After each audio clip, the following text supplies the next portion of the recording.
गुरुमुखो, आज का सत्संग बहुत ही महत्वपूर्ण है, जो कि सत्संग की महिमा पर आधारित एक सच्ची कथा है। सभी गुरुमुख ध्यान पूर्वक सुने और लाभ उठाएं। गुरुमुखो, एक समय की बात है, भारतवर्ष के मध्य में स्थित एक छोटे से गांव शांतिवन में एक युवक रहता था, जिसका नाम था आरव।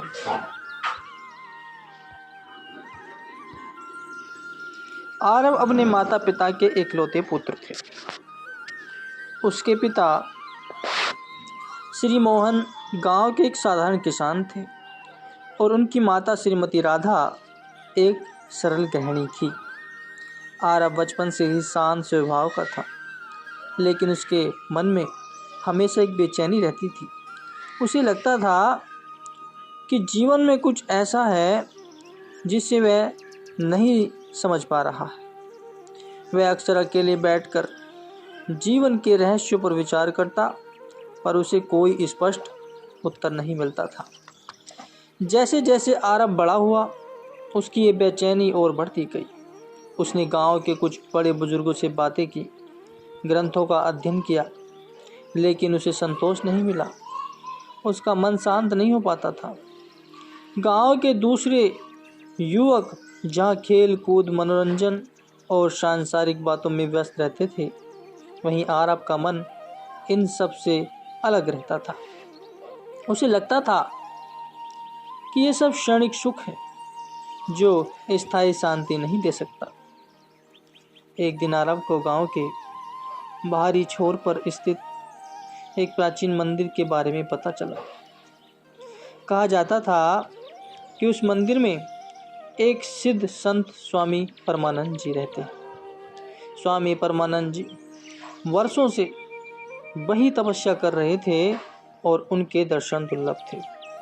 आरव ने सोचा कि शायद स्वामी जी उनकी बेचैनी को शांत कर सकेंगे। अगले दिन सुबह आरव ने अपनी मां से आज्ञा ली और मंदिर की ओर चल पड़ा। रास्ता उबड़ खाबड़ था और घने जंगलों से होकर गुजरता था। आरव ने कई घंटों तक पैदल यात्रा की और अंततः मंदिर तक पहुंच गया। मंदिर का वातावरण अत्यंत शांत और पवित्र था। वहां कुछ भक्त बैठे हुए थे जो मौन ध्यान कर रहे थे। आरव ने देखा कि स्वामी परमानंद जी एक पेड़ के नीचे बैठे हुए थे। उनकी आंखें बंद थीं और उनके चेहरे पर एक अद्भुत तेज था।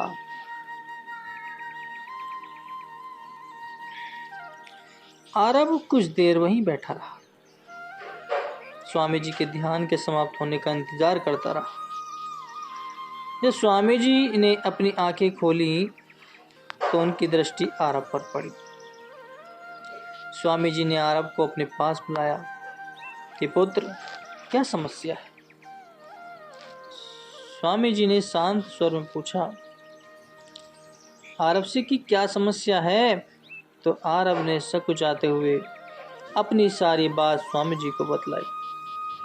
अपनी बेचैनी, शांति की खोज और जीवन के अर्थ को समझने की उसकी उत्कंठा थी।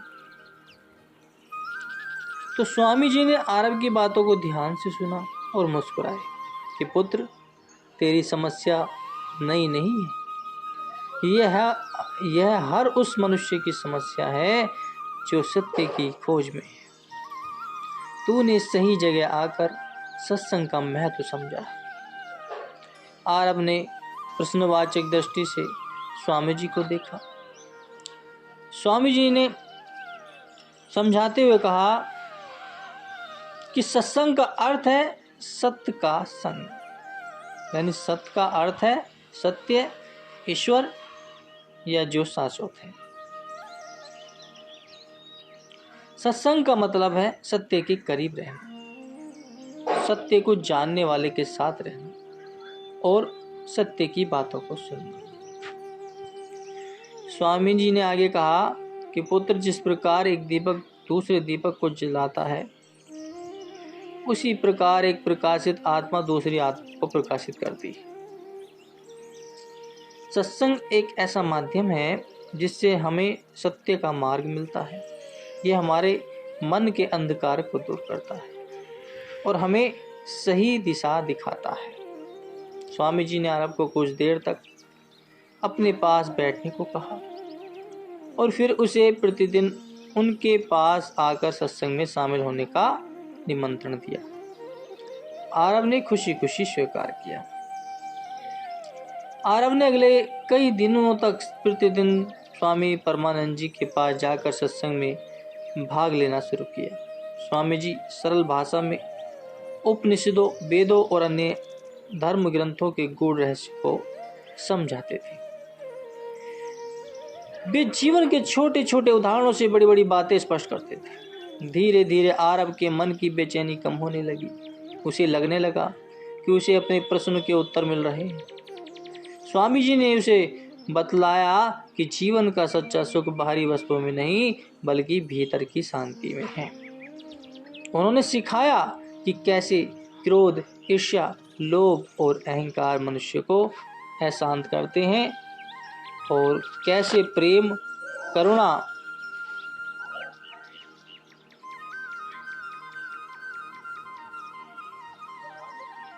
क्षमा और संतोष हमें सच्ची खुशी देते।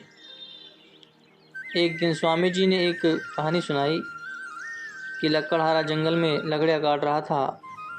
वह बहुत गरीब था और उसका जीवन अत्यंत कठिनाई से कट रहा था। एक दिन जंगल में उसे एक ऋषि मिला।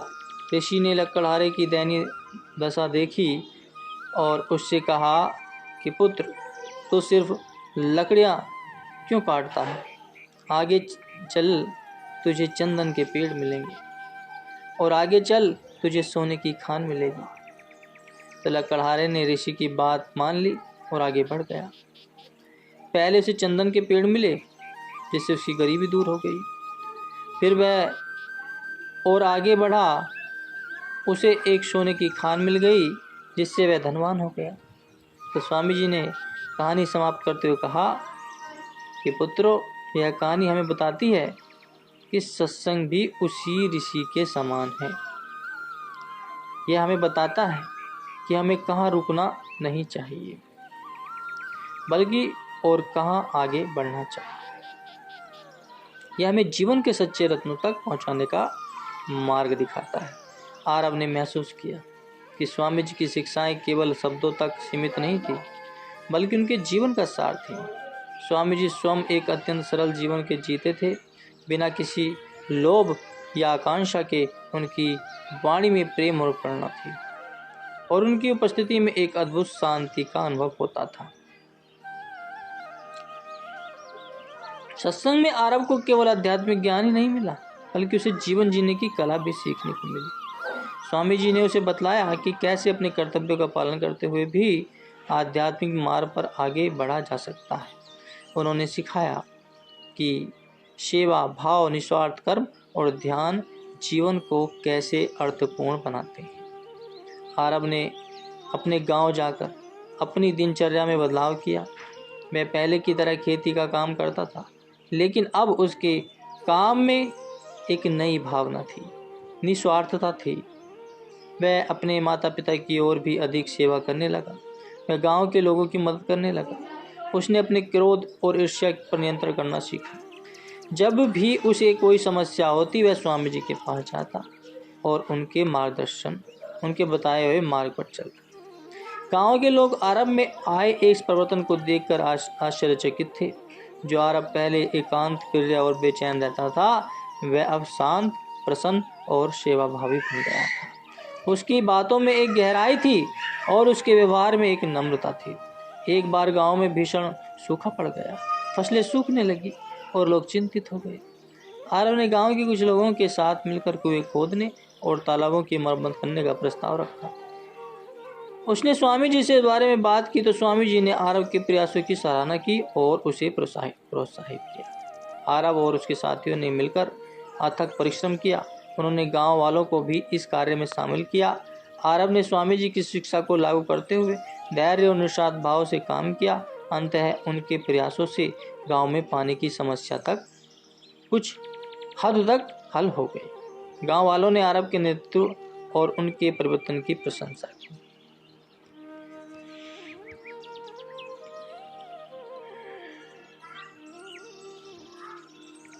आरब ने इस घटना से सीखा कि सत्संग केवल व्यक्तिगत मुक्ति का मार्ग नहीं, बल्कि हमें समाज के प्रति अपने कर्तव्यों को समझने और उन्हें पूरा करने की भी प्रेरणा देता है।